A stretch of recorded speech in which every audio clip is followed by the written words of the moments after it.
Olá, hoje veio só o pozinho que sobrou de mim falar do dia 7. E hoje, no dia 7, o Yogananda conheceu o santo que levitava. Esse santo, ele tinha pleno domínio de várias técnicas de pranayama, que falando de uma forma bem grosseira, são técnicas de respiração, mas através dessas técnicas a gente consegue expandir é, e controlar o prana. Prana é energia vital e a gente obtém essa energia vital de várias fontes. A principal é o sol, mas também dos alimentos, do ar, né? Então, digamos aí que o contato com a natureza está cheio de prana.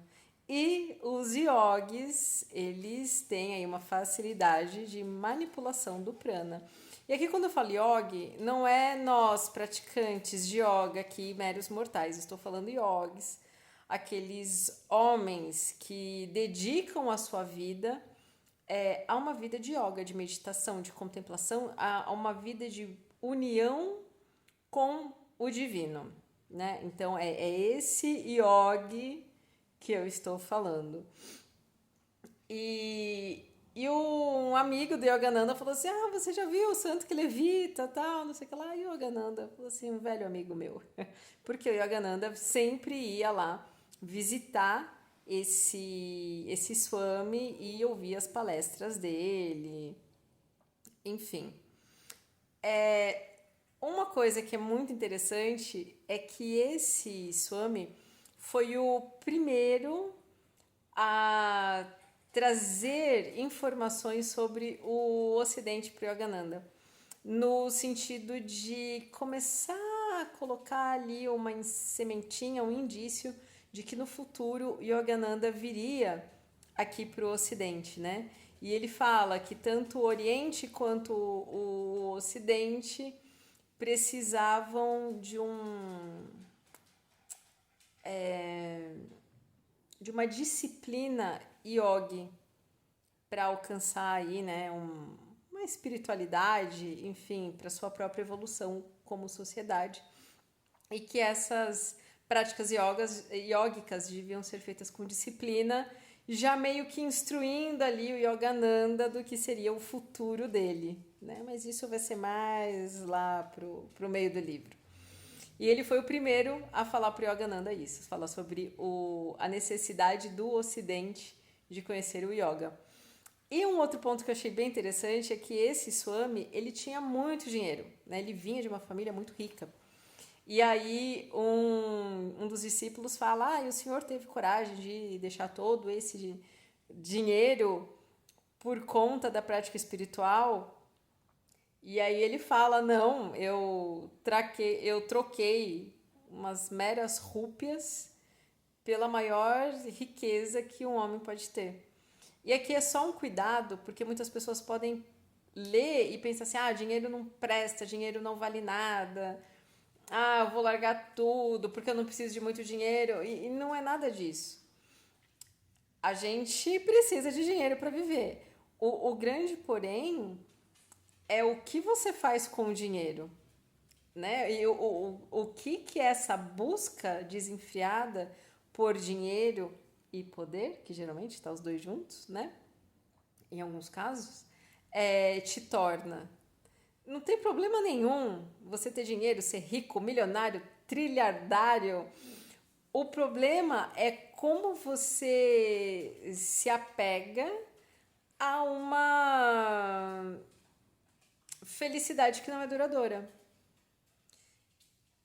Se você tem pouco dinheiro e perde, você sofre. Mas se você tem muito dinheiro e perde, você sofre. Mas o que você é capaz de fazer quando você passa por uma situação dessas? Ou o que você é capaz de fazer para conseguir dinheiro? Entendeu? Então, assim, o problema não é o dinheiro, o problema é você. Que pesado, não é mesmo? Então, só que aqui, voltando, né, para o livro, esse Swami, ele abriu mão de fortunas para ter uma vida de comunhão divina.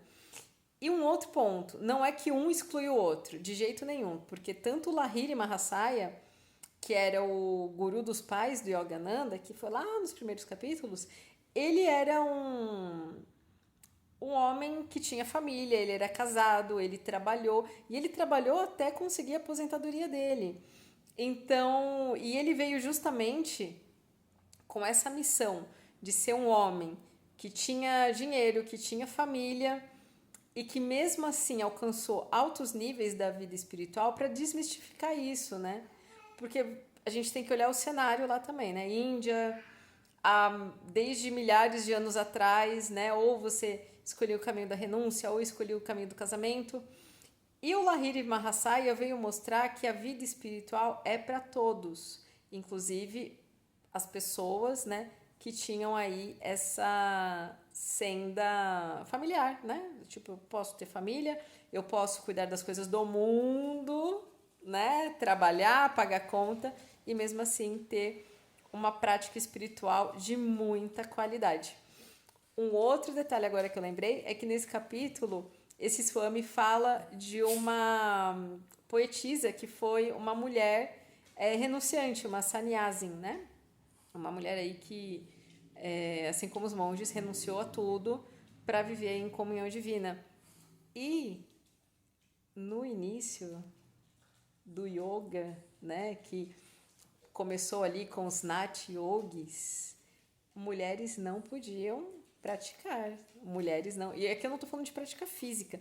Eu estou falando de estudo, de filosofia. Gente, sempre que eu me falo de yoga, né, nesses vídeos, eu estou falando da filosofia, tá? Da renúncia, da filosofia, pela busca do divino. A prática corporal aqui é o de menos. A prática física serve para o seu corpo ficar chuchu, para você não sentir dor, para você ter uma boa busca espiritual. É para isso que a gente faz yoga. A yoga física, o Hatha Yoga. E ela foi uma mulher renunciante, uma sannyasin, e os poemas dela aí são lidos e apreciados até hoje.